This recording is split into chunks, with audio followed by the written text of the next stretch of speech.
এটা হলো একটি মাটির স্যান্ডউইচ যেটা আমি নিজের হাতে তৈরি করে রং করেছি। আর আজকে তোমাদেরকে এই ভিডিওটার মাধ্যমে ওটাই শেয়ার করবো যে কিভাবে কি আমি এটাকে তৈরি করে রং করলাম। তো চলো আর বেশি না বকে ভিডিওটা শুরু করা যাক। সো হাই হ্যালো নমস্কার, আমি জুই। তোমরা সকলেই কেমন আছো? তো দেখো, এই মাটির স্যান্ডউইচকে তৈরি করার জন্য প্রথমে দেখো বেশ কিছুটা মাটি আমি নিয়ে নিয়েছি। তারপরে ওটাকে দেখো হাতের সাহায্যে চেপে চেপে আমি এখানে একটা রুটির মতো করে একটা শেপ দিয়ে নিয়েছি। তবে পুরোটাই কিন্তু এরকম টাইপের হাতের সাহায্যে চেপে চেপে করিনি, একটু কিন্তু মাঝে একটু বেলিরও ব্যবহার করেছিলাম। তো যাই হোক, এখানটা দেখো বেলনি দিয়ে প্রথমে দেখো রুটির মতো করে বেলে নিয়েছিলাম, আর তারপরে কিন্তু এরকম টাইপের চারকোনা মতো শেপ দিয়ে নিয়েছি দুটো মাটিকে। আর তারপরে ওই দুটো মাটিকে তৈরি করা হয়ে গেলে মাঝখান বরাবর কিন্তু আমি ওটাকে দেখো কাট বসিয়ে নিয়েছি।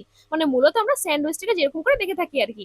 আর তারপরে জল দেও খুব ভালো করে এটাকে মসৃণ করে নিচ্ছি। আর আগেই বলে রাখি যে এখানটায় কিন্তু আমি গ্রিল চিকেন স্যান্ডউইচ তৈরি করছি। আর তার জন্য দেখো উপরের দিকে একটা টেক্সচার আনার জন্য আমি এখানে একটা খারাপ ব্রাশের ব্যবহার করেছি, যাতে উপর দিকটা দেখে একদম আসল টাইপের যেই স্যান্ডউইচ গুলো থাকে ওরকম মনে হয়। এন্ড বাই দ্য ওয়ে, তুমি যদি আজকে আমার চ্যানেল একদম নতুন হয়ে থাকো তাহলে বলবো প্লিজ ভিডিওটাকে লাইক করে চ্যানেলটাকে অতি অবশ্যই সাবস্ক্রাইব করে দেখো এইরকম ধরনের মজার মজার ভিডিও দেখার জন্য। এছাড়াও তোমার যদি মনে কোনো রকম কোনো ইচ্ছে থেকে থাকে যে তোমার মনের ইচ্ছে অনুযায়ী আমি কোনো জিনিস মাটি দিয়ে তৈরি করি, তাহলে সেটাও আমাকে কমেন্ট বক্সে জানিয়ে যেও তোমার নাম সহ।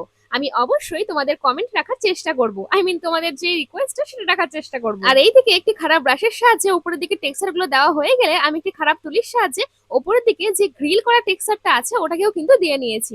আর তো তোমাদেরকে তো প্রথমেই বললাম যে আমি কিন্তু এটা একটা চিকেন গ্রিল করা স্যান্ডউইচ তৈরি করছি। তো সেই জন্য ভেতরের দিকে না, এখানটা দেখো চিকেনের যে পুরগুলো ওটা কিন্তু মাটি দিয়ে তৈরি করে নিয়েছি। আর একটি তুলির সাহায্যে ওপরের দিকে হালকা একটু টেক্সচার দিচ্ছি। আর এরকম করে আমি কিন্তু দুটো স্যান্ডউইচের পিস তৈরি করে নিয়েছি। আর দেখো এটাকে কিন্তু কতটা সুন্দর লাগছে, তাই না? তবে হ্যাঁ, এটা তোমাদেরকে গ্যারান্টি দিতে পারি যে রং করার পরে কিন্তু এটা দেখতে আরো ভালো লাগবে। আর তার জন্য তোমাদেরকে অবশ্যই ভিডিওটা শেষ পর্যন্ত দেখতে হবে। তো যাই হোক, এখানটা দেখো জিনিসটাকে তৈরি করা হয়ে গেলে আমি কিন্তু একদিনের জন্য খুব ভালো করে রোদে শুকিয়ে নিয়েছিলাম।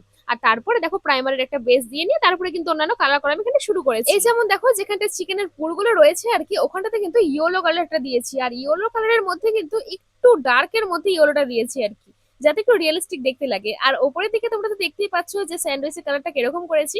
আর সত্যি কথা বলতে এই স্যান্ডউইচের যে উপরের যে টেক্সচারটা মানে কালারটা, এটা দেখে না আমার নিজেরই এতটাই ভালো লাগছিল যে এটা দেখে একদম মনে হচ্ছিল যে আসল স্যান্ডউইচ। তবে চিকেনের কালারটা কিন্তু আমি শুধুমাত্র ইয়েলোই রাখিনি, ওপরের দিকে কিন্তু এখানটায় দেখো একটু গ্রিন কালারের টেক্সচার দিয়েছি আর হলুদ কালারের টেক্সচার দিয়েছি, যাতে মনে হয় যে ভেতরের দিকে অনেক ধরনের মশলা টশলা এরকম টাইপের দেওয়া আছে। তবে জিনিসগুলো তৈরি করা হয়ে গেলেও আমি কিন্তু প্লেট তৈরি করিনি। আমার কাছে একটা প্লেট ছিল যেটা ইয়েলো কালার ছিল, ওটাকে কিন্তু তখন একটা ব্ল্যাক কালার করে নিয়ে তারপরে দেখো স্যান্ডউইচ গুলোকে সাজিয়ে দিয়েছি। তো হ্যাঁ, এরকম করে কিন্তু বানিয়ে ফেলেছি আমি মাটির একটি স্যান্ডউইচ, যেটা দেখতে কিন্তু আমার অসাধারণ লাগছে। তোমাদের কেমন লাগলো? তোমাদের মতামত গুলো আমাকে অবশ্যই কমেন্টে জানিও। এখন তাহলে আসি, টাটা।